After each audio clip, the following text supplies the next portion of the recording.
My name is My Ngọc Nguyễn. Today is Sunday, July the 24th, 2011. I am interviewing Mr. Sử Ngọc Minh at Our Lady of Lourdes Church in Denver, Colorado, for the 500 Oral History Project of the Vietnamese American Heritage Foundation.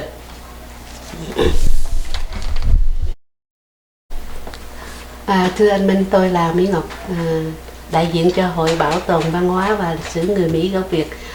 Rất là hân hạnh được phỏng vấn anh ngày hôm nay. Và trước hết là xin anh Minh cho biết tên anh Minh ở Việt Nam ở đâu và tới Mỹ thì ở đâu? Dạ, trước hết em xin gửi lời kính chào đến hội, đặc biệt là các chị và các em ở trong hội Bảo tồn Văn hóa và Lịch sử Việt Nam. Làm cái điều này thì em rất là cảm kích và em rất lấy làm hân hạnh được hội cho có cái cơ hội để có thể là đóng góp và nói lên cái ý nghĩa của mình. Và em tên là Sử Ngọc Minh, sinh quán tại Quảng Trị, và sau này cái lúc cuối cùng thì ở Quy Nhơn và Sài Gòn, và vượt biên đến Thái Lan năm 1981 và qua Mỹ tháng 5 năm 1982. Có định cư tại Houston một thời gian ngắn và hiện bây giờ đang ở tại Denver, Colorado. Xin anh Minh cho biết là hiện giờ anh Minh làm về ngành gì? Dạ, thì hiện giờ đang cũng là làm nghề cũ, và tức là ngành kim hoàn. Và bây giờ thì hiện có một vợ và 2 người con. Gái đứa đầu thì 22 tuổi và đứa thứ nhì thì 21 tuổi. Được 2 cháu còn ở với anh hay không? Dạ thưa con, đang học cũng bây giờ đang học ở trường dòng tên, tức là Regis University đó. Một cháu thì xong cái năm đầu của Pharmacist School, và một cháu nữa thì đang học Biology Chemistry. Thì bây giờ thì năm nay thì giữa năm thì cháu ra trường rồi và chuẩn bị có thể là nộp đơn vô để học về cái ngành về bác sĩ mắt. Nhưng mà thưa anh Minh, lúc ở bên Việt Nam thì anh Minh cũng làm nghề kim hoàn. Dạ thưa, hồi đó là mới học thôi chứ cũng chưa làm, thì cũng chưa có làm, có học. Thế trước khi mà làm học thì hồi học trung học thì anh học ở trường nào? Dạ trường hồi đó học trung học thì trường Trung học Tuy Phước ở tỉnh Bình Định, Quy Nhơn. Thành phố Quy Nhơn. Tức là anh Minh là người ở Quy Nhơn. Thì cái lúc mà ông bố đi quân đội đó, thì ở đó thì em học tiểu học ở đó và lớn lên cũng học trung học ở tại Quy Nhơn. Nhưng mà một cái trường quận thôi chứ. Rồi sao, rồi khi học trung học xong thì học đại học ở đâu? Dạ thưa, không học đại học ạ. Thì trung học xong thì bắt đầu năm 74 thì có lẽ là vì cũng ham chơi sau đó mà thôi, bố không có cho đi, cũng cho đi học, dự trù là về đi học và xin một cái trường công, tức là trường công để ở Quy Nhơn đó. Về đã học, nhưng mà có lẽ là hồi đó chắc thi vào không nổi hay sao đó không biết nữa, chuyển trường vì cái số điểm, em nghĩ là với cái số điểm của cái trường không có đạt cái yếu tố để mà vô đó. Thành cho nên em quyết định học nghề thợ bạc luôn, năm 74 và cho tới năm 75 thì mất nước. Tức là không có đi lính. Dạ thưa chưa, năm đó mới đúng 17 tuổi thôi, nhưng mà lính là một cái ước mơ của em thôi. Tại vì bố là lính. Những người chung quanh hồi đó sống trong trại gia binh cũng rất là lâu, gần 10 năm đi theo bố đến đây, từ đây. Tức là bố anh Minh là đi binh chủng nào? Dạ pháo binh. Pháo binh. Từ quân đoàn 1 cho tới quân đoàn 2. Giờ bác còn sống không? Dạ thưa con, năm nay 79 tuổi. Bác có ở đây không? Dạ bây giờ đang còn ở Việt Nam. Và bố ngày xưa là một trong những chiến sĩ xuất sắc của tiểu đoàn. Mà xuất sắc phải là xuất sắc về đánh trận, mà có lẽ là xuất sắc về cái vấn đề organize officer thôi. Đó là Dạ hồi đó bác trai là với cái chức vụ trung sĩ nhất. Hạ sĩ quan 3 năm của tiểu đoàn pháo binh. Ở tại Quy Nhơn. Tại cách Quy Nhơn khoảng chừng 14 cây số. Và cái đơn vị đóng là ở đó. Tức là cái tỉnh đó là tỉnh gì? Bình Định. Ở Bình Định. Thế bà xã anh Minh thì làm về ngành gì? Dạ thì hồi xưa thì có học ra computer rồi. Còn có một semester nữa thì ra computer, thì lúc đó thì 2 đứa đám cưới và có lẽ thời gian là thành cho nên nghỉ học luôn và cũng làm việc luôn cho đến bây giờ cùng một ngành. Đó là phụ anh. Dạ thưa, dạ vâng, dạ phụ mà có lẽ là chính luôn. Là dạ, chính ngồi đó thì em mới đi đây đi đó được, chứ thật sự dạ không chính thì chắc có lẽ em không đi được. Dạ. Anh lúc mà anh Minh đi ở Việt Nam năm 75 thì lúc đó còn đi học mà phải không? Dạ thưa, thì sau đó thì hết học rồi. 75 dạ, sau đó thì hết học rồi. Thì lúc đó rồi sao không đi được năm 75? Dạ thưa, cái cơ hội nó rất là hiếm. Tại vì lúc đó anh cũng đã chạy tị nạn từ Quy Nhơn đi vô tới Sài Gòn bằng đường bộ. Dạ, tức là đi theo một cái trung đội pháo binh để vô cái yểm trợ cho cái phi trường Nha Trang á. Thì em còn nhớ không lầm là ông trung úy đó là ông trung úy Phùng.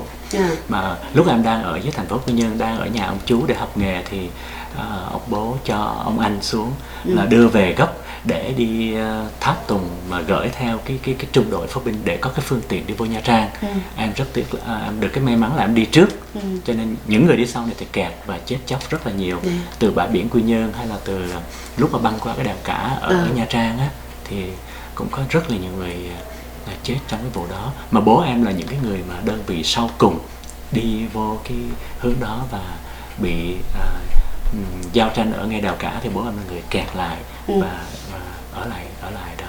Tức là khi mà bố anh Minh kẹt lại thì cả gia đình kẹt lại luôn hay sao? Dạ không, cả gia đình lúc đó sau này cũng đi vô Nha Trang, nhưng mà gia đình đi vô tới Nha Trang rồi. Thì lúc đó là đường còn thông, thì sau này thì bố là người đi sau, tức là ổng là một trong những người là đưa gia đình đi trước. Nhưng mà mình là vì cái vấn đề quân vụ thành cho nên không có đi trước được. Dạ. Thì cả nhà đi bằng đường bộ từ Quy Nhơn ra Nha Trang. Dạ vâng. Dạ. Đi mà mất bao nhiêu ngày? Em không nhớ, thì lúc đó cả gia đình đi thì trong lúc em nghĩ trong vòng khoảng chừng nửa ngày hơn thì tới Nha Trang thôi. Nửa ngày hơn thì tới Nha Trang thôi. Tại vì trước đó thì cái đường nó còn thông suốt, thành cho nên dạ. Đi đường bộ tức là mình đi xe đò à? Dạ, đi xe nhà binh, tức là đi xe quân đội. Đi xe nhà binh quân đội. Dạ. Rồi đi vô Nha Trang rồi sao, từ Nha Trang vào Sài Gòn? Dạ, Nha Trang em cũng đi đường bộ vô tới Phan Thiết, rồi ở lại đó một thời gian. Khi mà cái thành phố Phan Thiết em nhớ không lầm là tức là tất cả các cái có một cái vấn đề an ninh đó, thành cho nên khi mà các quân nhân các nơi về đi vô cửa ngõ Phan Thiết thì tất cả đều bị giữ lại, hoặc là nghĩa là giao nộp vũ khí cho tỉnh Bình Thuận trước khi cho các xe quân đội hay là dân sự vào thành phố Phan Thiết. Và từ Phan Thiết thì vô được Bình Tuy, và từ Bình Tuy đi ghe vô Sài Gòn. Rồi vào Sài Gòn thì ở trong đó từ 75? Dạ không, vào Sài Gòn ở được 3 tháng nhà ông chú ở trại gia binh của Tam Hiệp Biên Hòa. Và sau khi 30 tháng 4 năm 75 thì khoảng 3 tháng sau thì em trở về lại Quy Nhơn và làm nghề thợ bạc tiếp. Và cho tới năm rồi đi làm công nhân, rồi năm 79 vô Sài Gòn, mà cho tới cuối năm 80 bắt đầu mới đi vượt biên. Dạ. Anh Minh đi vượt biên vậy là đi mấy lần hay là đi một lần? Dạ, nếu tính ra như vậy thì đi dự trù đi và có thể là bước ra đi lên trên ghe, hoặc là chưa có đi, tất cả là khoảng 7 lần tất cả. Dạ, mà 2 lần bị ở tù. 2 lần bị ở tù. Dạ. Mỗi lần ở tù là bao nhiêu lâu? Một lần ở tù tại Nha Trang thì đi hòn khói, bị bắt ở đó thì ở tù ở Nha Trang 45 ngày. Và đi ra rồi về, rồi sau này vô Sài Gòn, về Rạch Giá. Đi lần đầu tiên là tháng 10 năm 80. Rồi khoảng cuối tháng 10 năm 80. Rồi bị bắt. Rồi ở tù một tuần lễ. Rồi về Sài Gòn, và cho đến cả cuối tháng 12 thì đi lần lại, là lần đó là thành công. Nhưng mà lần thành công đó thì cũng rất là vất vả, tại vì bị chìm ghe ở giữa Vịnh Thái Lan ban đêm. Dạ, bị hải tặc. Rồi mà trên ghe có bao nhiêu người? Dạ, trên ghe có khoảng trên 130 người, không biết chính xác là bao nhiêu người. Dạ, nhưng mà từ 130 mấy người cho tới 140 mấy người. Mà sao bị chìm ghe, tại chở nặng quá hay sao? Không phải chở nặng, thì thật sự chiếc ghe này là một chiếc ghe để đi sông. Hồi đó em thì cũng không có biết rõ lắm, chỉ nghe nói đi vượt biên là đi thôi. Thì bị hải tặc cướp tất cả khoảng 15 lần. Và cuối cùng nó lấy máy lấy đồ hết và nó sắn cho cái ghe mình chìm đi để phi tan. Thì lúc đó là em là một trong 12 người may mắn được còn sống sót. Rồi chết hết. Dạ thưa, chết hết. Dạ. Tức là từ cái chỗ đó mình đi vô bờ là bao xa? Còn ngay hải phận quốc tế mà ban đêm nữa. Mà có ai cứu mình không? Thì cái đó là một cái lý do em muốn nói là còn sống sót, là vì cái lý do lúc đó là cái vùng đánh cá của Thái Lan. Thì lúc đó chỉ có thấy cái ánh đèn nào ban đêm á, tại vì trời tối đen, chỉ có thấy cái ánh đèn là bơi tới thôi. Thì có những chiếc ghe em lòi tới, thì ở trên ghe thì tụi nó muốn giết luôn để mà phi tan, tức là đồng bọn của bên hải tặc. Và cũng may mắn là chiếc ghe nó vớt em lên một cái chiếc ghe đó tương đối là rất là nhân đạo. Nên họ cho ăn uống, họ nghĩa là dội nước lạnh cho tỉnh táo, rồi giấu ở trong cái phòng kín để cho cảnh sát hoặc là Liên Hợp Quốc khỏi bắt họ để gác vào cái tội là chứa chấp hoặc là buôn bán người vượt biên, thì như vậy. Dạ. Tức là khi mà cái tàu nó chìm thì mạnh ai nấy lỗi. Cái lúc cái tàu chìm thì em không thấy, tại vì em là một trong những cái người mà đầu tiên rớt xuống tàu. Tại vì khi mà cái ghe hải tặc nó đâm cái mũi vào ghe mình á, là mình phải cố gắng làm sao mà đẩy cho ra, mình không có cho nó đụng vào cái ghe. Thì bắt đầu chia ra những cái người đứng chung quanh ghe, những cái thanh niên đó. Nhưng mà thì khi mà mình đẩy cái mũi ghe nó qua mạnh quá đó, cái sức dạt của hai chiếc ghe, thì em và một người bạn bị rớt xuống nước. Dạ, thì bị rớt xuống nước. Thì bị rớt xuống nước thì bắt đầu cái độ dạt thì em bị cách xa chiếc ghe rất là xa. Thì sau đó có một cái người bạn sống sót lại đó, thì họ nói là khi mà thì bị rớt một cái là bắt đầu nó đâm vô thêm một lần nữa, thì nó đâm ngang hông tàu. Thì cái lúc đó tàu là chìm luôn. Lúc đó là mạnh ai nấy tuôn ra. Thì trong đó có người già, người trẻ, con nít. Người già, người trẻ, con nít, phụ nữ, tất cả đều có, tức là nam phụ là ấu đều có trên chiếc ghe của em. Dạ, chiếc ghe đó. Thành ra đi mà lội như vậy, ví dụ mình không biết bơi là mình chết rồi. Dạ thưa, không biết bơi là chết liền tại chỗ, không nói gì hết. Dạ, có những người biết bơi cũng rất là giỏi, cũng phải chết vì cái lý do thứ nhất. Cái đó là biển mà phải không? Dạ, biển. Thì hải tặc nó dùng cái chĩa mà cào cá đó, thì nó đập cho mình chết luôn. Cái đó là sự thật mà trước mắt em thấy. Mà em cũng là người một sáng bị như vậy, khi mà bơi tối lội lên đó, thì nó cầm cái cào cá ở trên đó, nghĩa là nó không phóng xuống mà nó cúi người xuống, nó đập mình. Nhưng mà có cái là may mắn là em cũng phải lặn xuống dưới nước, em đi ra lại để kiếm chiếc tàu khác mà leo lên. Bây giờ chỉ có cái phương tiện, thứ nhất là chỉ có những cái gì nổi là mình vớ thôi. Cho dù cái đó là gì đi nữa thì cũng không biết, mà cũng may mắn một chiếc tàu gọi là hải tặc hết thì không đúng, cũng có người hiền và người dữ. Dạ, thì em cũng may mắn là gặp cái tàu đó, gặp những cái người họ có lương tâm. Dạ. Thành ra là cứu được anh Minh với một người bạn kia, có được cứu không? Dạ, có một người bạn được vớt, thì tổng số thì 12 người được vớt lên trên chiếc tàu đó. Mà em nghĩ là đi tới cái tàu khác là chắc chắn sẽ bị chết. Dạ. Thế vậy rồi từ đó là từ nó đưa vào trong tại Thái Lan. Dạ thưa chưa, đưa tới cái hòn đảo mà đảo Cook Ra, là một trong những cái hòn đảo mà báo chí thường gọi là hòn đảo quỷ á. Cái nơi đó là cái nơi mà hải tặc thường bắt cóc những cô gái Việt Nam đưa vào đó để mà lợi dụng cái thân thể, rồi đi ra chài lưới xong rồi đi về đó, rồi cũng là trở lại những cái vấn đề như vậy. Bắt làm bỡ nó ở đó luôn. Dạ. Thế rồi đưa vô hòn đảo đó thì mình làm gì? Thì hòn đảo đó là một cái hòn đảo chỉ có nước thôi, chứ không có cơm, có gạo, không có nhà, có cửa gì hết. Thì ở đó khoảng chừng 10 ngày. Thì sau đó thì được tàu Liên Hợp Quốc đi ra.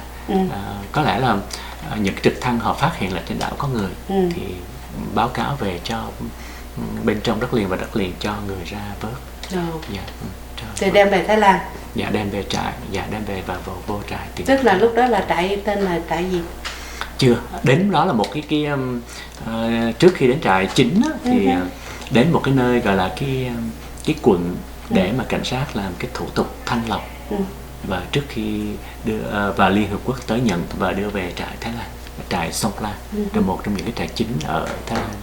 Thế này lúc mình rớt xuống biển nước thì mình chỉ có một cái bộ quần áo trên người mình, phải không? Dạ thưa, làm sao không có được một bộ. Trước khi mà trên cái tàu đó thì khi mà hải tặc mới đã cướp á, thì những cái áo quần mình nó đã cởi ra rồi và nó lấy hết rồi. Lấy luôn quần áo của thì mình đương nhiên là thì có những cái kinh nghiệm của nó thấy là những người Việt người mình hay đi nhét tiền vào những trong cái lai áo, trong cái lai quần vàng may lại hoặc là trong cái gì đó, thì những cái đó là nó lấy hết, chỉ còn độc nhất một cái quần xà lỏn cho vậy thôi. Dạ. Rồi 10 ngày mình trên đảo cũng có một cái quần gì thôi. Thì khi mà em lên cái ghe đó thì một cái người trong cái tàu Thái Lan có cho em một cái áo vậy thôi. Dạ. Không cho quần, cho áo thôi. Cho cái áo, cái quần mình còn một cái là cũng được may mắn lắm rồi. Dạ. Rồi là đưa qua cái đó nên làm thủ tục rồi nó đưa mình vào trại. Dạ. Tức là trại Thái Lan rồi, trại Songkhla. Songkhla, Thái Lan. Dạ. Một trong những trại lớn mà cái thời gian vào đó thì em biết cái lúc đó sức chứa của trại là khoảng 10.000 dân tị nạn, trên dưới 10.000. Yeah. Cái Sikiu thì nó cách Songkhla bao xa? Em không biết là bao xa, nhưng mà Sikiu là một trong những cái trại mà cực khổ hơn Thái Lan nữa, cực khổ hơn Songkhla nữa. Và khoảng 1.000 miles. Yes. Xa dữ vậy đó. Dạ, rất là xa. Tại vì Songkhla là hướng nam của Thái, mà Sikiu là một trong những cái trại mà gần biên giới Campuchia.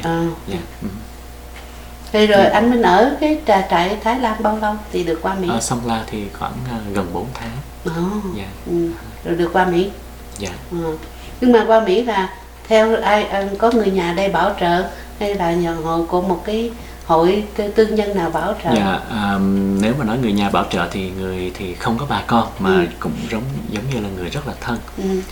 Người đó thì cái người chú mà em học nghề đó, cái bà thím mà em gọi là bà thím á, thì bà dì ruột của một cái người có một cái tấm lòng rất là bao la, tức là anh chị Hoàng Ngọc Ẩn mà tiệm vàng Đồng Tiến bây giờ ở tại Houston, Texas á. Không biết chị có biết hay không, nhưng mà anh bảo trợ cũng trên 50 gia đình qua đến Mỹ, và em là một trong những người được anh chị bảo trợ, và anh chị thương quý và được cho học thêm nghề nghiệp và hướng dẫn cho đi ra làm ăn. Tức là tới là anh Minh tới Houston. Dạ vâng, dạ thưa đúng. Dạ. Ở đó. Dạ. Thì anh Minh ở Houston bao lâu? Dạ được gần 6 năm. Gần 6 năm. Dạ. Thì lúc đó lập gia đình chưa? Dạ thưa chưa. Chính lập gia đình mới về đây. Dạ. Thì ở Houston 6 năm. Rồi đi qua Colorado này. Dạ vâng. Dạ. Thì bây giờ đến đây là Colorado là được gần 24 năm rồi. Dạ. Rồi từng bao lâu thì lập gia đình? Thì lúc đó lập gia đình là năm 88. Tôi lập gia đình dưới Houston. Dạ. Rồi mới lên Colorado. Dạ không. Gia đình vợ thì ở trên này. Thì lên đây đám cưới rồi về chỉ đó ở khoảng 6 tháng, 8 tháng. Rồi về lại trên này làm ăn trên này. Cho đến ngày hôm nay. Dạ. Thì bây giờ cái công việc bây giờ anh Minh làm thì thấy ra sao? Mặc dù cái vấn đề kinh tế bây giờ rất là chậm thì cái ảnh hưởng chung thôi. Nhưng mà có lẽ cũng vì làm việc cho cộng đồng trong cái thời gian trong quá khứ, thành cho nên đến ngày hôm nay mặc dù cái tình hình kinh tế như vậy nhưng mà cũng còn được cái sự thương yêu của chú bác, bà con trong cộng đồng người Việt của mình, thành cho nên em cũng cố gắng làm sao mà được cái niềm tin của cộng đồng của mình. Tại vì mình sống là trong cộng đồng của mình, thì mình làm sao phải bù đắp lại những cái gì mà mình gặt hái được, chứ không phải là không có cái gì một chiều hết trơn. Mà một chiều thì không bao giờ mà tồn tại hết. Dạ thưa em nghĩ như vậy. Anh Minh ở bên này thì anh Minh chắc có hoạt động với cộng đồng nhiều lắm phải không? Dạ thưa có. Thì anh Minh thường là hoạt động với cái nhóm nào? Hầu như tất cả những nhóm nào mà làm việc mà có ý nghĩa, tức là làm gì mà được lợi ích cho cộng đồng của mình, được cái cộng đồng của mình được có cái tiếng tốt thì tất cả là em đều tham gia hết. Chẳng hạn như các chú các bác hay tổ chức cái ngày xuân Tết trong cộng đồng thì em cũng làm việc, hay là ngày quân lực 19 tháng 6 hay ngày 30 tháng 4 hoặc là những cái ngày mà để giúp cho cái thương binh và quả phụ của quân lực Việt Nam Cộng Hòa còn kẹt lại ở đó, thì em là những người hay đi tiên phong để làm những cái việc đó. Mà có lẽ là lần đầu tiên năm 1997 em là người, cái hội em là hội Ái Hữu Quảng Trị đứng ra tổ chức đầu tiên. Và cái bữa đó, từ đó cho đến bây giờ thì cũng có rất nhiều hội đã làm cái điều đó. Các hội phụ nữ, các hội nhảy dù, hoặc là các hội sau này vẫn tiếp tục cái con đường đó để làm.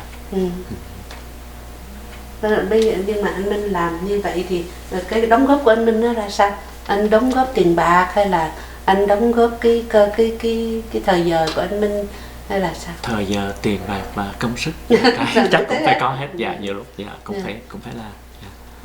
Thành ra mỗi người đều phải có góp sức vào. Nhưng mà cái vấn đề ở đây là giỗ Tổ Hùng Vương có làm không? Dạ thưa, cũng có luôn. Giỗ Tổ Hùng Vương để nhớ ơn Đức Hùng Vương đã dựng nước và giữ nước. Dạ có hết. Tôi thấy ở bên kia rồi, tôi đi Louisiana, tôi thấy họ có lập cái đền Hùng. Dạ thưa có. Thì ở Nam Cali tôi thấy họ cũng lập cái đền Hùng. Thì không biết ở Denver này có hay không? Denver này cũng có nhiều ước nguyện lắm, nhưng mà theo em nghĩ về nói nhà Phật thì cái duyên có lẽ là chưa đến. Nhưng mà khi đến rồi thì em nghĩ thì cũng rất là mau chóng. Cái đó là cũng cái ước vọng của các bác các chú hay tâm sự. Nói thì bây giờ thì làm sao tuổi trẻ bây giờ cũng cố gắng gánh vác những cái ước mơ của các bác khi mà đi ra khỏi nước, thì đó là những cái nguyện vọng. Thì em cũng có cái nguyện vọng lúc mà đi ra vượt biên thì chắc chắn những người đi ra khỏi nước ai cũng có một nguyện vọng hết. Nhưng cái việc làm hôm nay là những cái giống như những cái nguyện vọng của em thôi. Thế cái hồi anh Minh đi ra khỏi Việt Nam thì lúc đó bao nhiêu tuổi? 22 tuổi. 22 tuổi. Thế là cũng lớn rồi. Thì nhớ bên Việt Nam, anh ở Quy Nhơn thì ở Quy Nhơn đó họ có những cái ngày lễ gì đặc biệt ở Quy Nhơn? Quy Nhơn đặc biệt nhất thì có cái ngày lễ Đống Đa, chiến thắng Đống Đa ngày 5 tháng Giêng năm Kỷ Dậu đó. Thì 1789 thì lúc đó là vua Quang Trung là chiến thắng đại phá quân Thanh ở thành Thăng Long. Thì một trong những cái buổi lễ hội lớn nhất của người dân Bình Định. Ngày đó thì có múa võ, đánh trống cổ truyền, rồi rất là nhiều. Rất là nhiều. Nhưng mà ở cái quê của vua Quang Trung là ở nơi đâu, ở Bình Định? Dạ, Bình Định, huyện Tây Sơn. Bây giờ cũng còn cái đền thờ ở đó thưa không? Thành ra khi mà họ làm lễ Đống Đa thì họ làm dưới đó. Làm ngay dưới đó.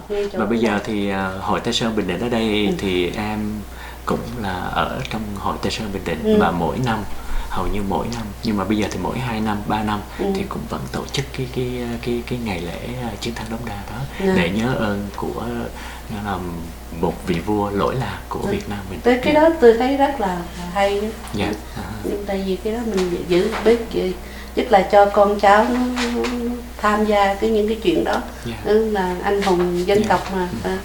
Nhưng mà có một cái điều như thế này thì cái việc làm của các cô với các chị ở đây đó, thì bây giờ mình muốn làm sao mà truyền đạt đến cho cái giới trẻ đó. Cái đó là cái quan trọng. Chứ bây giờ cái vấn đề những người lớn tuổi rồi đây 10 năm nữa, 20 năm nữa rồi cũng sẽ nghĩa là theo cái quy luật của trời đất. Và cái thế hệ trẻ làm sao cho biết được cái điều này. Cái đó là cái vấn đề mà có rất nhiều các bác các chú rất là quan tâm.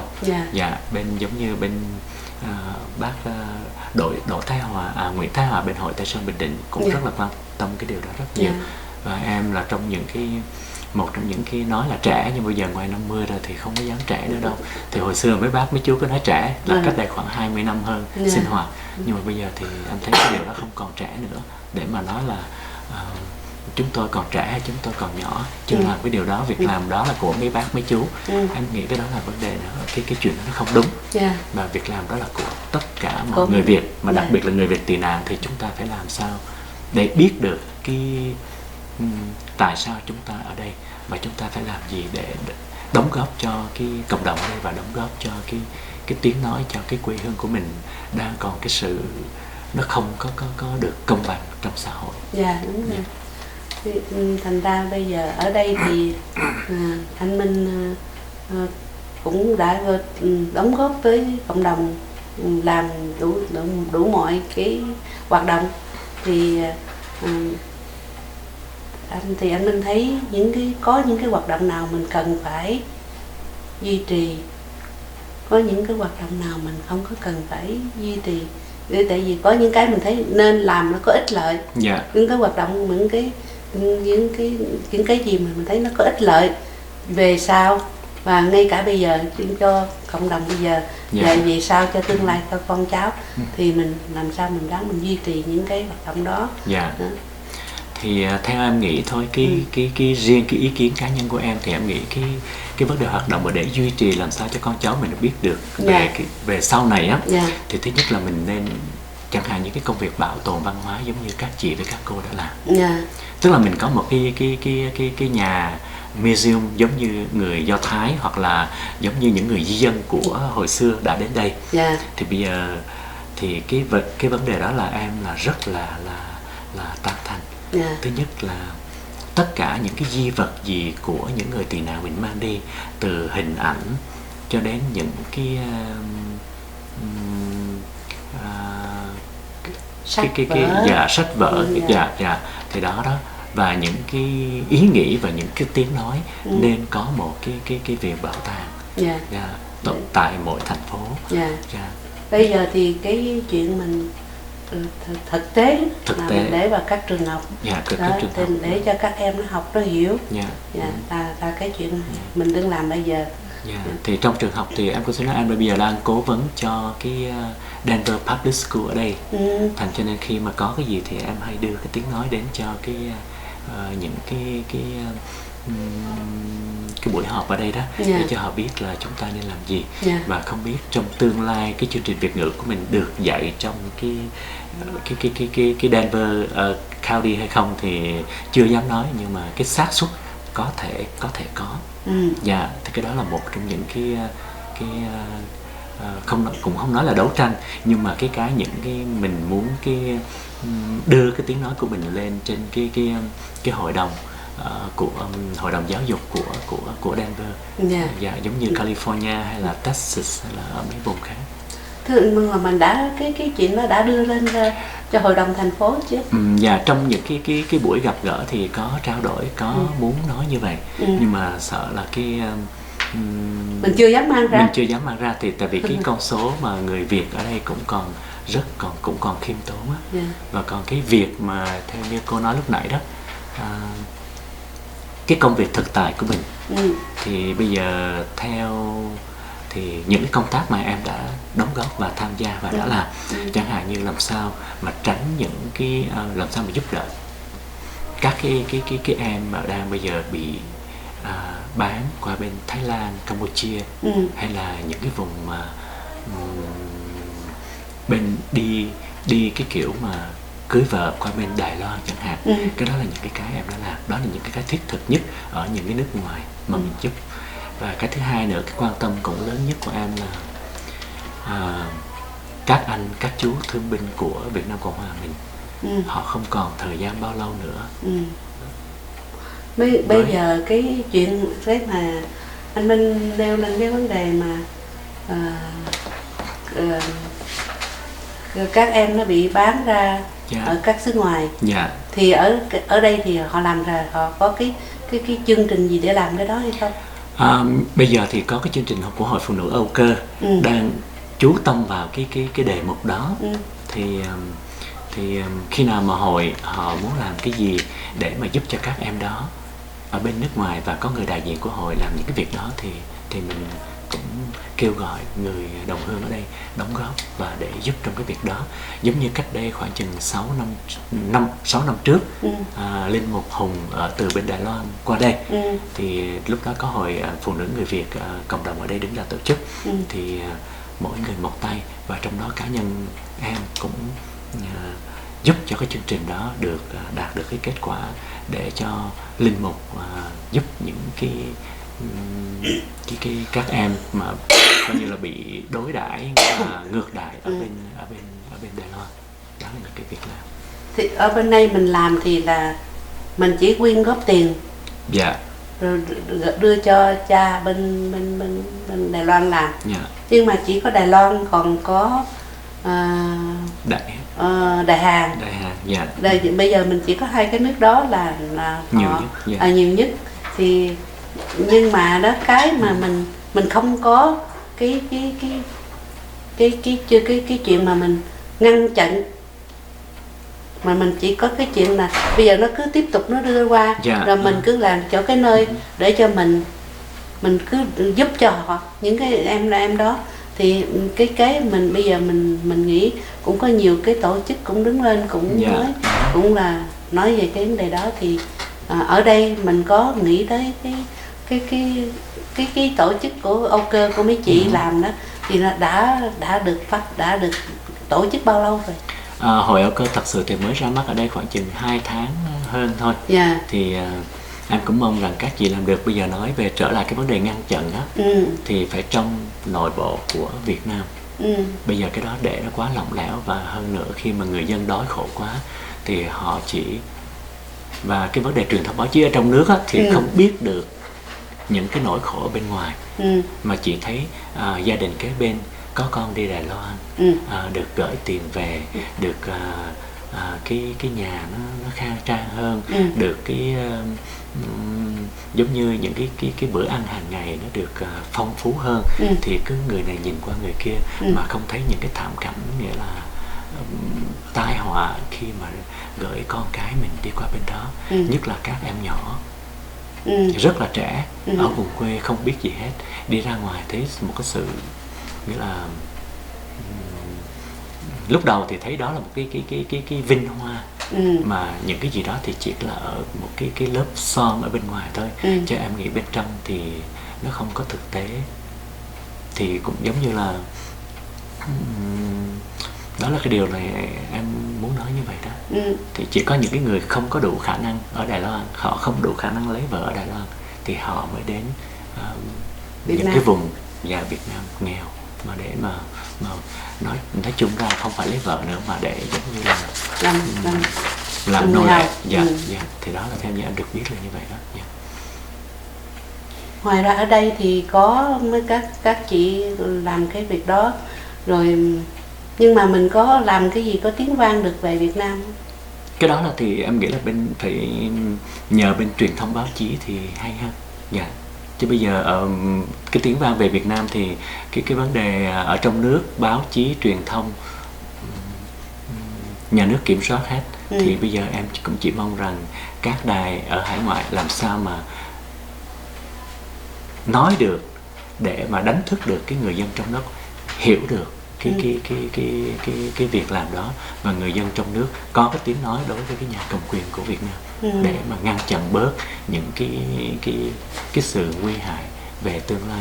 Và thứ nhất là cái con cháu mình đi qua đây là chỉ giống như là nô lệ. Cái điều đó người Việt Nam mình không có cái văn hóa của người Việt Nam mình không có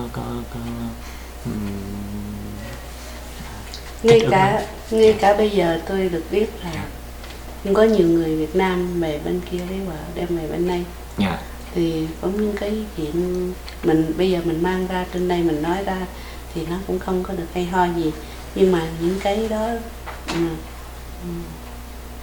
nó không có được tốt. Tôi nghĩ bây giờ chính phủ Mỹ họ cũng đã biết rồi, họ cũng ngăn chặn lại được những cái chuyện mua bán, đem người qua đây người dùng giấy tờ giả này kia.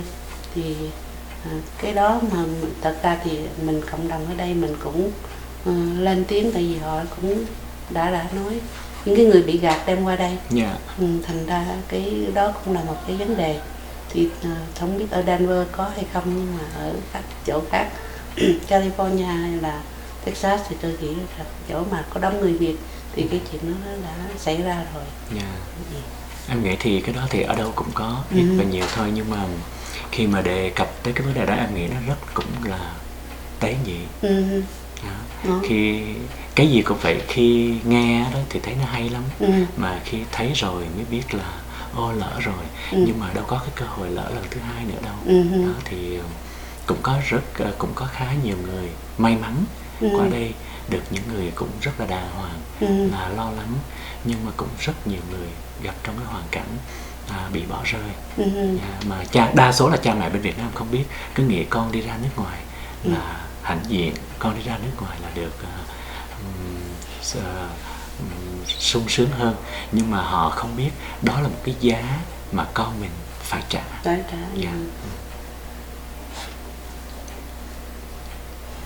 Bây giờ mà ba của anh Minh còn ở Việt Nam mà phải không? Dạ vâng. Dạ. Thì ông cụ ở bác gái còn không? Dạ thưa con. Dạ. Hai bác không, bà không chịu qua đây à? Dạ thưa, có qua đi du lịch chơi rồi thấy tuổi già rồi thì cũng về lại ở bên đó. Dạ. Hồi trước có qua đây ở luôn không? Dạ không qua ở luôn, qua du lịch thôi. Dạ. Nếu muốn ở luôn thì lúc đó cũng được rồi đó. Nhưng mà có lẽ là vì với cái tuổi trên 70 lúc đó rồi thì ba má nói thôi, ba má về bên đó thì ở bên đó thì ba má qua đây để mắt thấy tai nghe và tận mắt thấy được những cái gì của các con là ba má vui rồi. Thế hai bác có cái ý tưởng gì không? Có nói mình ai cũng nói qua bên Mỹ này sướng, thì hai bác có nghĩ vậy không? Trước đó mặc dù em cũng đã nói như vậy, nhưng mà hai bác chỉ có nghe qua rồi thôi. Nhưng mà khi qua mắt thấy tai nghe đó, cái việc làm của mình nó phải đánh đổi những cái gì mình đã bỏ ra, chứ cái đồng tiền tức là phải đánh đổi những cái gì mình bỏ ra, chứ không phải là thực tế mà nghe cái số tiền nó lớn, nhưng mà ở đây thì cái vấn đề, cái vật giá, cái chi phí nó phải như thế nào, nó phải tương quan với cái đồng tiền đó. Cho nên đó là một cái sự mà khi gặp thực tế qua đây rồi mới biết, đó là những cái người mà giống như ba má em làm hồi xưa là ông bố là làm bên Hạ Sĩ quan chiến tranh chính trị, thì cũng hiểu rất nhiều về cái vấn đề tâm lý và cái đời sống, mà còn khó hiểu như vậy huống gì là những người khác. Đó là theo em nghĩ như vậy. Những người khác là càng rất là khó hiểu. Thành có thể là hai ông bà qua đây cũng thấy là không có phải là con mình nó ở bên Mỹ này nó sướng đâu, phải không? Nó phải làm việc cực khổ nó mới có được cái sự nghiệp như bây giờ, chứ không phải tự nhiên là bên Mỹ này ngồi không là có tiền. Thành ra cũng nếu mà các cụ thấy như vậy, nhiều khi các cụ lại nói là mình ở bên Mỹ cũng đâu có sướng đâu, về Việt Nam ở sướng hơn. Là đôi lúc có những cái hồi xưa khi mà ở bên đó thì đôi lúc có những cái đòi hỏi con cái bên này nó cao hơn. Chẳng hạn như nói là lâu quá sao không thấy con viết thư về cho gia đình, rồi tại sao mà bận rộn cái gì mà làm biếng vậy, hay là quên ba mẹ rồi đó. Thì khi qua đây thấy cái công việc như vậy mới hiểu được rằng là cái thời gian ở bên này nó quý như thế nào. Bây giờ anh cần phải gửi tiền giúp các cụ không? Dạ thưa, thì nói chung trong nhà thì khi nào có cái chuyện gì éo le lắm mới giúp thôi. Nhưng mà thực tế thì nếu mà mình sống cho mình, sống cho gia đình mình thì cái chuyện đó cũng rất là bình thường. Theo em nghĩ những nơi nào ở bên ngoài các em mồ côi tàn tật, các cái cụ già neo đơn, các nhà thờ, các chùa nuôi dưỡng những người đó, thì em bây giờ thì em chú trọng những cái nơi đó nhiều hơn. Ở bên Việt Nam á hả? Dạ vâng. Thành ra là các anh Minh cũng không những làm cho việc ở đây, giúp đỡ cộng đồng đây, mà còn giúp đỡ bên Việt Nam nữa, phải không? Giúp đỡ thì cũng không dám nói giúp, nhưng mà bất cứ cái gì có thể nói là làm được, mà trong cái khả năng có thể làm được thì làm ngày hôm nay chứ không để chờ tới ngày mai. Cái chuyện mà gửi về Việt Nam giúp bên Việt Nam á thì là phải gửi qua nhà thờ hay là sao? Thì thông thường như vậy, nhà thờ, chùa, các cái nơi mà nuôi những người già hoặc là những người tàn tật, rồi cái nào đó không biết cái này còn không, thì trong cái đặc biệt thì những cái dân tộc mà thiểu số đó, họ còn thiếu thốn nhiều lắm. Những cái nơi đó thì nếu có các sơ hoặc là các thầy làm cái việc đó thì mình nên ủng hộ.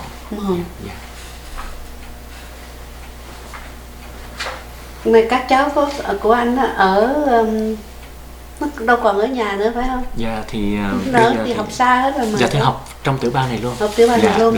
Được một cái may mắn là các cháu thi vô trường ở đây và học ở đây luôn. Không có đi tiểu bang khác, thành cho nên cái phần nó cũng đỡ tốn kém, rồi cái phần lo lắng nó cũng ít đi. Đó là rồi được gặp mặt các cháu mỗi tuần nữa. Tôi về nhà cuối tuần. Dạ về nhà cuối tuần. Dạ. Từ mấy cháu nó ăn thức ăn Việt Nam không? Dạ thưa, Việt Nam 90%. Dạ. Nhưng mà nói tiếng Việt Nam. Nói tiếng Việt Nam. Dạ. Biết đọc không? Biết viết thì có lẽ là phải rất lâu mới viết được, tại vì muốn viết một lá thư về cho ông bà nội thì hai đứa phải mất một ngày mới viết được. Dạ. Nhưng mà nói thì không sao hết. Dạ. Nói dễ khó gì cũng nói được. Dạ được hết. Dạ. Chẳng hạn như là vừa rồi cháu lớn nó đi Seattle thăm ông cậu. Thì ông cậu hỏi là ba má con tiền có đầy chưa? Thì hỏi giỡn cháu như vậy. Thì cháu nói đầy là nhiều hả phải ông cậu? Thì đại khái là như vậy. Đó là những cái mà nghe cái chữ đầy thì không hiểu, nhưng mà hiểu đó là nhiều hay là ít. Nhưng mà nói cho con đi học hết rồi, thành cho nên đâu có đầy đâu. Đó là những cái biết cách trả lời. Biết cách trả lời. Dạ. Như là mấy cháu nó có mặc áo dài Việt Nam không? Dạ có. Trong cái hình mang lên đó từ lúc 2 tuổi, 5 tuổi và cho tới 20 tuổi. Dạ cũng còn mặc áo dài. Tốt. Nhưng mà ví dụ như những cái ngày lễ Tết hay gì thì bây giờ anh Minh đâu có ba má ở đây, nhưng ông ngoại bà ngoại có ở đây không? Ông ngoại bà ngoại cháu thì có ở đây. Dạ, bên vợ thì có ở đây hết. Tức là như vậy thì Tết nhất cũng đi tới thôi. Lễ Tết ông bà ngoại phải không? Dạ có. Rồi có biết nói biết nói chúc Tết không? Dạ biết hết. Nhưng mà mấy cháu nó ăn thức ăn Việt Nam được hết phải không? Dạ được hết. Hai đứa lớn, một đứa lớn thì thích mì, đứa nhỏ thì thích phở. Hai cái khác nhau. Một cái bên cái noodle kia là nó màu vàng. Dạ màu vàng, noodle là màu trắng. Hai đứa nó có cái khác nhau. Dạ.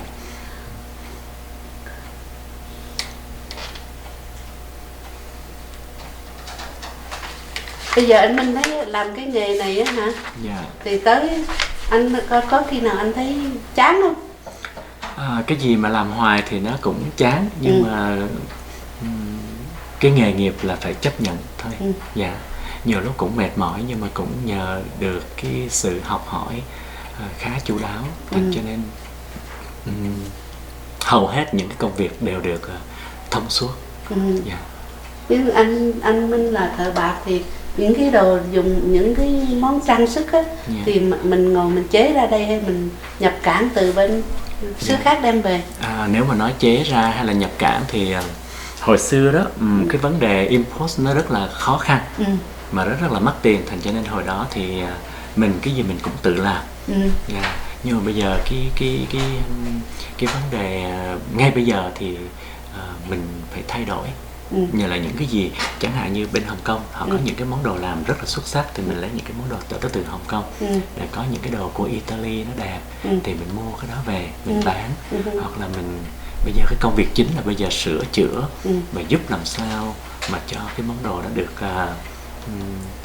trịnh trọng hơn, đẹp hơn thôi. Chứ bây giờ nói mà ngồi đó làm thì cái sức lao động của mình làm ở đây nó không, với cái cộng đồng của mình thì nó cái số tiền mà mình bán ra thì không có đủ chi phí cho mình.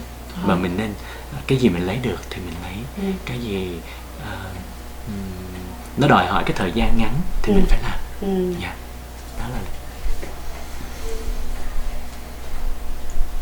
cái hồi mà lúc mình giặt giả đó thì anh ở ngay trong thành phố Quy Nhơn? Dạ ở ngoài thành phố Quy Nhơn. Thế lúc đó anh thấy nghe bom đạn chưa? Coi như là ban ngày đi học thấy xác người dân chết cũng có, Việt Cộng chết cũng có, kéo ra ngoài đường thì thường ngày đi học thì đi ngang qua thấy hết. Mà những cái lúc mà cái vấn đề an ninh nó không có được gọi là báo động á, thì em phải vô ở trong đồn lính để ngủ lại.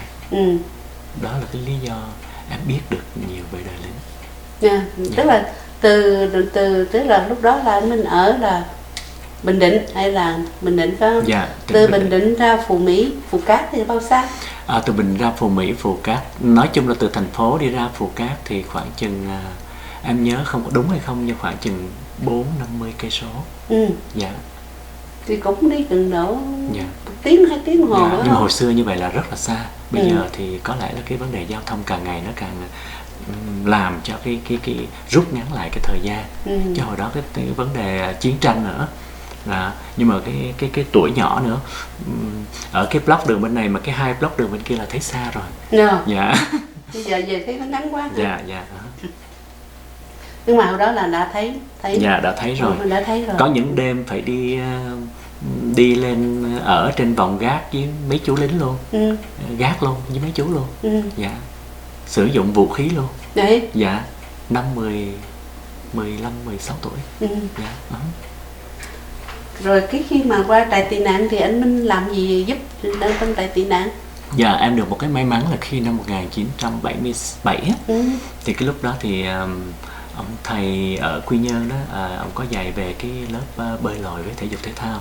Thì em được may mắn thì được ông chọn vô trong cái lớp đó.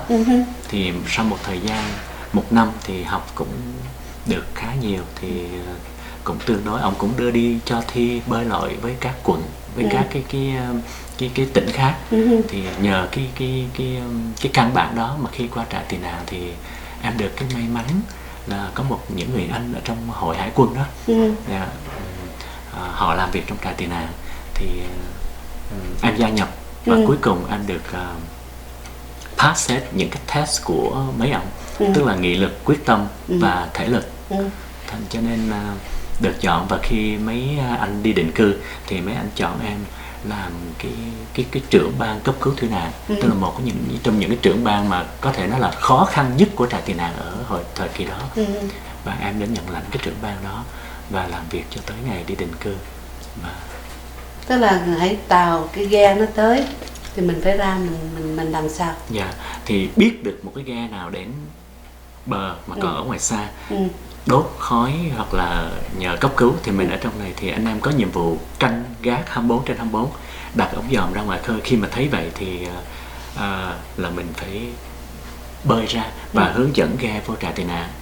Và một cái điểm tụ nữa là thì cố gắng treo cái lá quốc kỳ của mình thật là lớn để cho ghe ngoài kia thấy và biết đây là cái trại tị nạn để họ vô.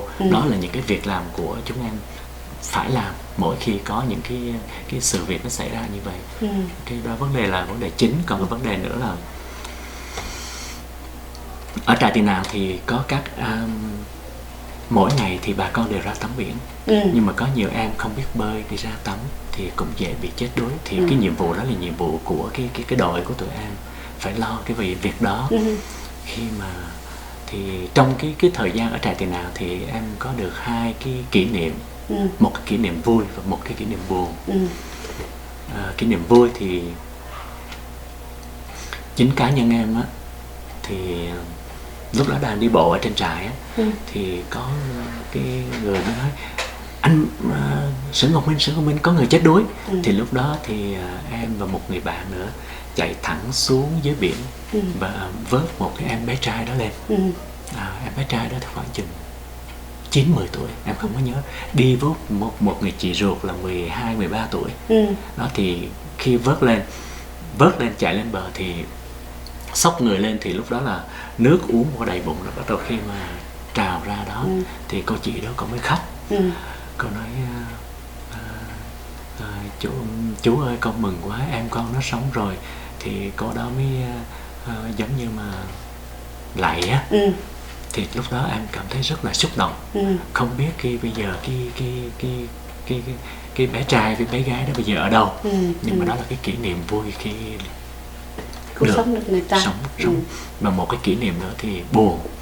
Thì có 2 em tên là em còn nhớ tên mà, Vòng Mã Hến và Vòng Mã Tống. 2 em đó cùng đi vượt biên qua, không cha không mẹ. 2 em đó khoảng chừng 13-14 tuổi. Thì khi 2 em đó lấy miếng ván bơi ra để tắm biển, thì cái miếng ván nó bị trôi đi và 2 em đó bị chìm xuống trong cái vùng nước đó, là nó hơi xoáy. Thành cho nên 2 em bị chết.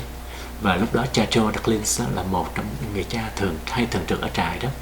Thì lúc đó bắt đầu loa phát thanh mới kêu lên, thì cái đội tụi em bắt đầu mới đi ra để mà cứu, tìm hai cái xác đó vô. Thì một xác vác lên được thì lúc đó có lẽ là tắt thở rồi. Dạ, chạy lên làm hô hấp nhân tạo mà em đã chết. Và một xác nữa thì xác đó đem lên bệnh xá thì chết trên bệnh xá, và một xác nữa thì đưa lên thì em cũng chết luôn ở trên bờ. Nó mấy tuổi? Anh nghĩ khoảng chừng 11, 12, 13 tuổi gì đó thôi. Yeah. Đó là những cái mà mình không có làm sao để tránh được, phải không? Yeah. Rất lắm, nhưng mà ở đó thì nó cũng cái tình trạng ở đó nó không có ai nữa, đâu có đủ người để kiểm soát. Dạ, không đủ người kiểm soát. Dạ, một cái bãi biển dài cả 1 cây số như vậy mà người tắm đầu này, người tắm đầu kia, người tắm đầu nọ. Cho nên những cái lúc mà trời động, gió, cái sóng lớn á, thì em có những cái cờ hiệu, tức là làm những cái cờ mà chéo vậy nè, màu đen, để mà cắm trên biển, không có để đồng bào tắm. Và lúc đó là cũng nhờ bên phát thanh nói là hiện bây giờ là cái sóng rất là lớn, yêu cầu đồng bào đừng có ra biển tắm, nguy hiểm tới tính mạng. Dạ, đó là những cái việc làm tự nhiên phát sinh ra, là mình nghĩ như vậy, làm như vậy thôi, nhưng mà dạ. Mình bây giờ có cần nói chia sẻ cái gì thêm nữa không? Dạ, cái chia sẻ ở đây thì em cũng cảm thấy mình được rất may mắn đến bến bờ tự do, được nói những cái gì mình nói, được làm những cái gì mình làm, và con cái được học đến nơi đến chốn. Đó là một cái hạnh phúc nhất của người Việt tị nạn mình. Thì mình phải đánh đổi cái gì? Có những người nghĩ họ qua đây đánh đổi rất là nhiều, thành cho nên bây giờ cứ hưởng thụ những cái gì mình có. Theo em nghĩ thì nó hơi khác một chút. Mình được cái hạnh phúc trong cái tầm tay mình, nhiều người không có thấy. Hơn những người khác mà mình không thấy. Tại vì cái câu của người Việt mình hay nói lòng tham vô đáy. Thì khi có rồi muốn có nữa, đủ rồi thì muốn thêm nữa. Cho nên đó là cái mà vô tình quên thôi. Em nghĩ là vô tình quên thôi, chứ không phải là cố ý quên. Nhưng mà cũng có một vài người lại cố ý quên cái điều đó. Thì nhưng mà mỗi người mỗi tánh, mỗi người mỗi ý. Đó là một cái đời sống riêng của mỗi người. Yeah. Riêng cá nhân em thì em nghĩ khác. Mình ra đi có cái lời nguyện, và cái lời nguyện đó hôm nay mình nên thực hiện. Yeah. Mặc dù nó không được bao nhiêu nhưng mà có thực hiện. Yeah. Bây giờ anh Minh có khi nào nhìn lại mấy chục năm về trước, mình nghĩ lại mình thấy mình đã làm được cái việc gì? Dạ thưa, có chứ. Những cái lúc trong việc những cái công việc làm trong gia đình thì làm sao mà có những cái sự những cái lúc buồn mà nghĩ vẩn vơ riêng tư.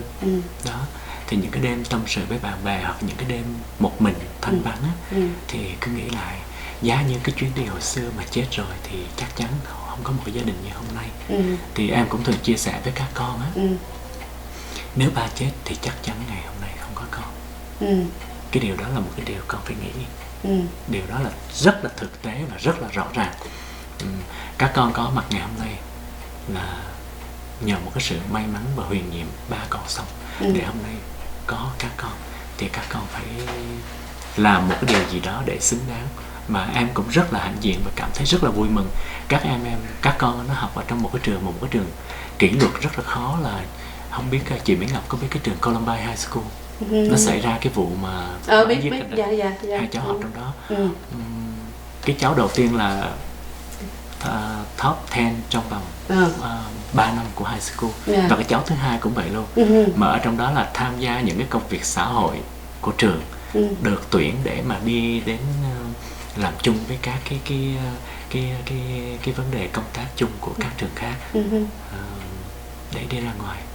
Thì trong các cái công tác cứu trợ giống như là New Orleans hay là ở những cái vùng khác bị thiên tai, thì các em là những người giống như leadership đứng ra đầu tiên để mà thực hiện những cái việc đó. Tuy rằng nó nhỏ nhưng mà đó là một cái mà em rất là vui. Đó, thành ra mình thấy sau cái mình bây giờ ai cũng vậy, tới cái lứa tuổi này ai cũng nhìn thấy cái khoảng thời gian đó mọi người không có còn trí nhớ mà để ngồi suy nghĩ cái gì cả. Tức là mình dấn thân để mà mình tạo lập lại cái cuộc đời của mình. Thì thành ra bây giờ anh Minh biết là mình có những cái chuyện này để mình phải thực hiện, để mình làm cho tới cái thế hệ về sau nó thấy là các ông cha đã tới đây với cái bàn tay trắng và làm thực hiện để nuôi nấng dạy dỗ con cháu nên người, thì cái thế hệ sau cũng tiếp tục cái truyền thống đó để mà cái tiếng cái người Việt Nam của mình nó còn hoài, không phải tiền nào về kinh tế, không phải tiền nào về kinh tế.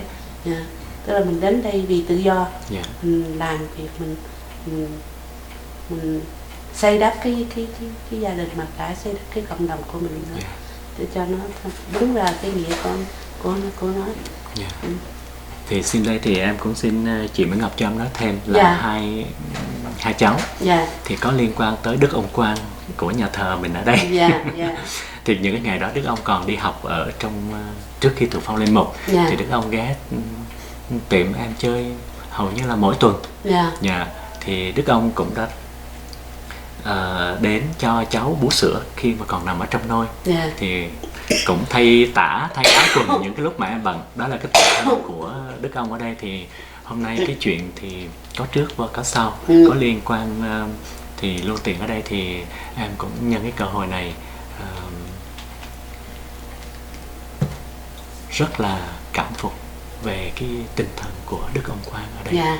Những cái gì mà em có làm giúp đỡ bên Việt Nam, những cái việc đúng, Đức ông lúc nào cũng ủng hộ hết mình.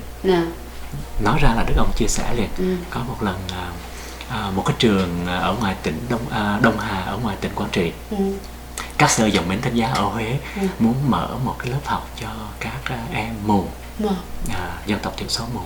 Thì chờ một cái thời gian, phải chờ tới năm tới mới huy động được cái số tiền, mới làm trường, làm ốc để mà cho các em đi học. Đùng một cái nói với Đức ông chia sẻ một cái, thì cái số tiền đó được ứng dụng ngay, và cái lớp học đó được khai giảng trước một năm, cũng là nhờ công sức và tài chính của Đức ông đóng góp nữa. Đức ông Quang, Phêrô Nguyễn Quang. Đức ông rất là phải nói ông rất là tài hoa, ông rất là tài hoa mà tài ba nữa. Sáng tác nhạc nữa mà em có được một cái may mắn là ngày Đức ông được thụ phong lên mục, cái chén lễ của Đức ông, em được cái may mắn là người đã khắc vô cái chén đó cho Đức ông. Mà Đức ông chọn cái chén rẻ nhất, từ khoảng 100 mấy đô la thôi, thay vì cho phép ông được chọn cái 3.000 đô, cái 2.000 đô, 1.000 đô, mà Đức ông chọn cái rẻ nhất. Cái đó là một cái khiêm tốn và được tiết kiệm được cái ngân sách của giáo hội. Đó là cái tánh khiêm nhường của Đức ông. Và cái nhẫn của Đức ông thì em có được cái may mắn là làm cái nhẫn đó cho Đức ông. Mấy hôm nay tôi được tiếp xúc với Đức ông thì rất là quý quá. Ông mỗi ngày đi xuống thăm tụi tôi coi công việc ra sao. Vậy là bữa nay là cảm ơn anh Minh nhiều lắm, đã bỏ thì giờ tới đây để mà nói lại cái tâm tình của anh, những cái cuộc mà di cư của anh ra sao, và nuôi nấng con cái ra sao, thì cái chuyện thành công của anh thì rất là cảm ơn anh đã đến đây để mà chia sẻ với lại cái sự giúp đỡ của anh để cho cái hội này được thành công, thì cho cái chuyện mình giữ gìn lại cái chuyện bảo tồn văn hóa của mình cho các trẻ em về sau, cho các em về sau, thì mỗi người đều có cái sự góp tay vô để mà cái chuyện này nó sẽ thành công. Đó thì nói về là cái nuôi nấng con cái, em cũng nói là nhờ bà xã, nhờ vợ nhiều lắm. Thành cho nên nhiều người nói tại sao mà chị để cho anh Minh đi lúc nào cũng anh Minh đi ra ngoài. Thì mấy người khách hàng nói em rất là cảm phục chị. Cái đó là một cái em cũng nhiều lúc không dám khen vợ mình trước mặt. Khen thì cũng đúng, nhưng mà có một cái tật là không có nịnh đầm được, cho nên em không có làm được cái chuyện đó. Anh đừng có lo, tại vì mình đã có cái câu rồi, khi mình nhìn vô cái người đàn ông thành công đó thì không phải cái người đàn ông thành công đâu, cái người đàn bà đứng sau lưng đó. Đó là người ta biết rồi. Rồi cái người đàn ông thành công là do cái người đàn bà đứng đằng sau lưng, phải có cái người hỗ trợ mình mới làm việc được đó. Thì chính vì cái vấn đề đó thì nói đúng ra nữa thì em cũng đã học được những cái nghĩa cử của Đức Ông Quang. Có. Nhân tiện đây em cũng xin được cảm ơn hội, đặc biệt là cảm ơn cô Mỹ Ngọc cho em có cơ hội. Cảm ơn Đức Ông Quang, cảm ơn anh này người các anh cảm ơn là chị Triều Giang, chị Triều Giang là bỏ rất nhiều công sức để làm cái này. Tôi là chỉ là người phụ trợ thôi. Hôm qua vô tình gặp chị Triều Giang, em cũng rất là cảm phục trong cái lời nói của chị. Thì em cũng không biết làm sao, thì em cũng cố gắng làm sao mình cũng đóng góp một phần nhỏ nào đó. Đến đây chiều nay là anh Minh trở lại. Trưa nay trở lại. Rồi em cảm ơn hội, cảm ơn chị Triều Giang, cảm ơn cô Mỹ Ngọc, cảm ơn Đức Ông Quang, cảm ơn tất Thượng Đế Phật trời và cho mình có cái cơ hội ngày hôm nay để bày tỏ cảm tưởng thôi. Rồi cảm ơn cháu Nam An luôn nha. Rồi cảm ơn con.